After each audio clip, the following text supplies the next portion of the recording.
ठीक आहे, चांगली गोष्ट आहे. 2000 कोटीचा भवन बनवून वर्षातून किती दिवस वापरणार आहे? आठवड्यातून 1 दिवस, 15 दिवसातून 1 दिवस, आणि किती लोक? 100, 200, 300 एवढे होईल ना. पण महानतेगी बाबा जोंधळेच्या मुली 365 दिवस 100 ते 300 लोक रोज येतात.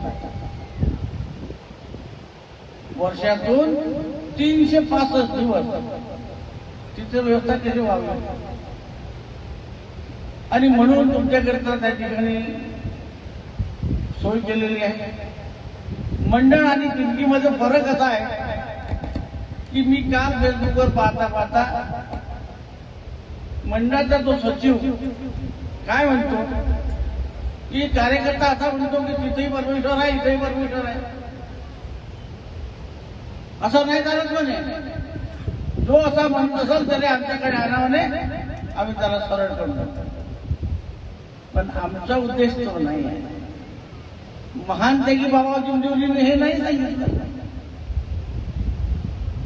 महानतेगी बाबा जोंधळे आणि म्हणूनच आम्ही बाबाच्या निवासस्थानात जे प्रार्थना स्थळ बनवलं, जे त्या ठिकाणी आम्ही सेवक निवास बनवला, त्याच्यामध्ये पहिल्या मजल्यावर महानतेगी बाबा जोंधळेजीचं जे मत होतं परमेश्वराबद्दल ते आम्ही त्या ठिकाणी मांडण्याचा प्रयत्न केला आहे. त्या ठिकाणी आम्ही एक पृथ्वी दाखवली आहे. त्याच्यावर भगवान बाबा हनुमानजी आहेत, महानतेगी बाबा जोंधळेजी आहेत, आणि त्यांना आकाशातून भेटलेले 4 तत्व हे दाखवलेलं आहे. आणि या परमेश्वरातून निघणारा प्रकाश हा सर्व जगामध्ये आहे हे दाखवलं आहे. ते दाखवण्याचा प्रयत्न आम्ही केलाय. आम्ही नाही म्हणून आहे की परमेश्वर याच ठिकाणी, ही भावना अशी नाही आहे. दुसरी गोष्ट तुम्हाला सांगतो, आपला गुरु कोण असावा, गुरु कोण असावा आणि गुरु कसा आला? आज जगामध्ये खूप आपल्या कार्यकर्त्यासारखे गुरु बनून फिरून राहिले. गुरुची व्याख्या ती नाही होत. गुरुची व्याख्या ती नाही होत.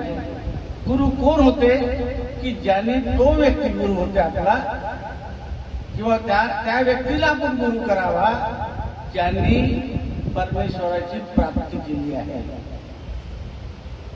समजले तुम्ही? आपला गुरु कोण होऊ शकते? तर तो गुरु आमचा ज्यांनी परमेश्वराची प्राप्ती केली. आणि त्यांनी परमेश्वराची प्राप्ती केली कुठे केली?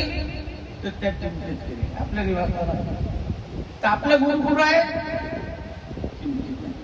मी आता काल परवा बऱ्याच ठिकाणी फिरलो. मी MP मध्ये गेलो,